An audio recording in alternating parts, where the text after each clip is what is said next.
Hundreds of mourners filled a Minneapolis church yesterday for the funeral of Daunte Wright, the 20-year-old black man who was fatally shot by police earlier this morning during a traffic stop.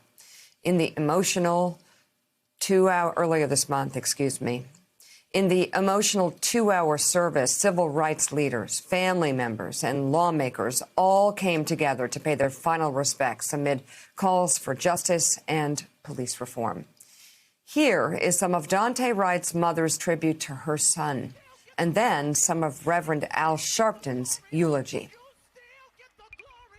I never imagined that I'd be standing here. The roles should completely be reversed. My son should be burying me. My son had a smile that was worth $1 million.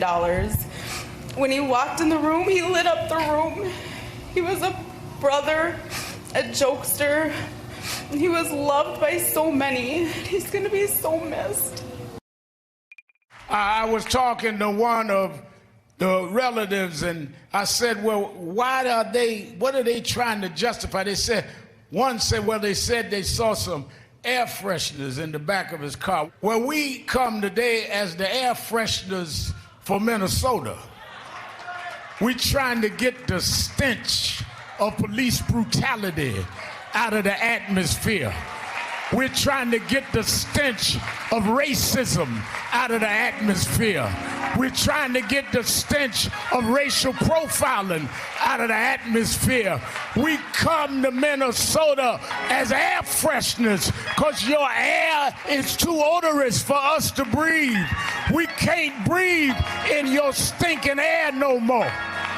As I talk closer to the family, they said that, well, the real reason they stopped was because his tags had expired. Well, I come to Minnesota to tell you your tags have expired.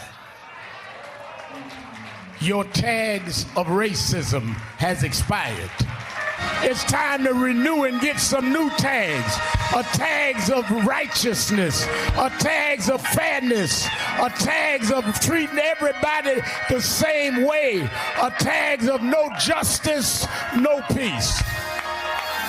Rev, you've preached at too many of these. To hear another mother say, I shouldn't be standing here burying my baby. This is the opposite. He should be burying me someday. What was it like to be there in Minnesota yesterday?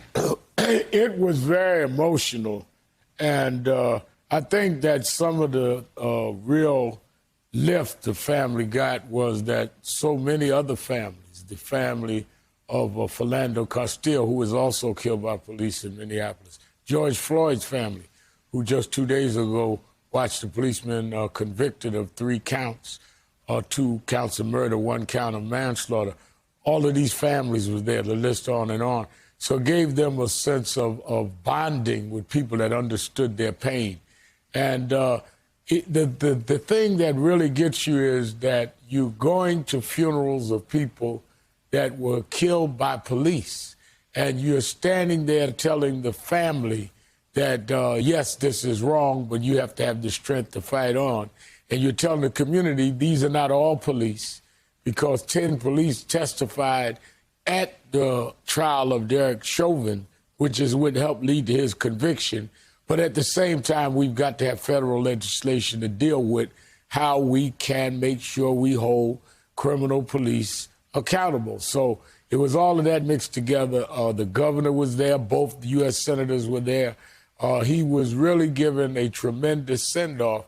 But who wants a send-off at 20 years old because they say the tags on your car expired and the police officer said, I thought I had a taser in my hand and it was a gun, and killed him?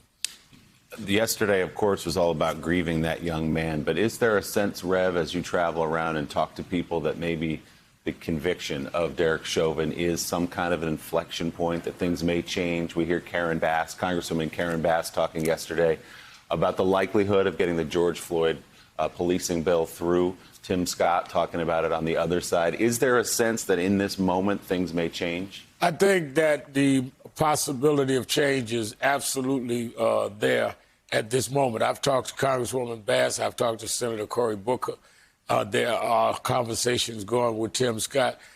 as you saw in conviction of Chauvin, and then you see during the trial the killing of Dante Wright, and now we have a situation we're looking to see what it is in Ohio and North Carolina, all in this short period of time.